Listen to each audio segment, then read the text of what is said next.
made humans different from animals: language. Not only our big brains, but also our breathing patterns, the ability and anatomy to walk and talk at the same time, made us what we are today. Sonny might be able to help Susanna with some aspects of the investigation. His nose, for example, was invaluable. But in the end, the human brain would prevail. At school, news of the murder was passed around like an amulet. It was both excruciating and propitious to give it up to someone else. What they knew for certain was that the victim was the murderer's mother, an old lady who once baked carrot muffins for her neighbors in 3F. He had buried her in the small garden adjoining the apartment building. Plus, one night about 3 months ago, someone had overheard the killer, a quiet man who wore his salt and pepper hair army short and drove a red Ford pickup, shouting the questions, "Why?" and "Do you think Dad ever really loved me?" in a choked, anguished voice. It was assumed he was drunk. There were rumors that a reward was being offered for more information that could, in the words of Jill Nelson, really nail the guy. The culprit, according to Jill, was a part-time plumber. "He only did a few jobs here and there," she said to Susanna outside the gym doors. "He was like a temp worker," she added, in a tone that suggested her father worked at a job distinctly full-time, professional, and non-plumber. "They should lock him up and throw away the key." Susanna nodded. She had no choice.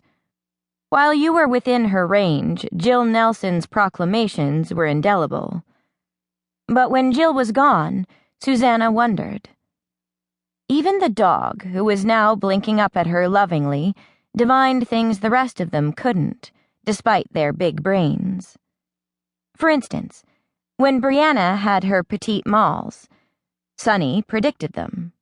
Susanna had seen him doing a panicked prance around her sister's feet just before Brianna's eyes pinwheeled back into her head. She had read that some dogs would go further for their epileptic owners, lapping urgently at their faces, pushing them with careful snouts into soft chairs, positioning their bodies in the paths of their falls. That was love, or else a survival mechanism. Too bad the dead woman didn't have a dog like that. "Loyalty," said Susanna to Sonny. "That's what's missing in today's crazy world." Yes, science could offer some answers, but there were phenomena you smelled without realizing, situations you simply absorbed through your very pores. "I went to the University of Life," Susanna once heard her father say. She had filed this away, along with "That's life in the big city" and "You can't always get what you want."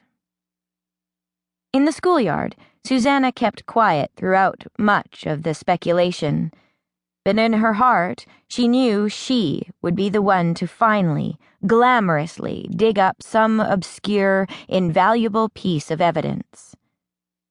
What she had was good instinct. In fact, there were already clever life things she was learning to do secretly. That very lunchtime, Susanna had dropped her knapsack in the school toilet by mistake, right down there into the pee. It didn't matter that she rescued it quickly. It was still dripping. It would still smell. Jill was there too, and called in to her. "Are you okay?" But Susanna did not panic. "I'm okay," she called back. "Out in a minute. You go ahead." She stayed calm and used her head, reasoned it out, quickly flushing, then waited for the tank to fill before she pressed the lever again and dunked the bag into the clean second swirl. Outside of the stall, she clicked the hand dryer on, allowed it to fill her head with its heat and noise. She held the bag up to the nozzle until it was dry.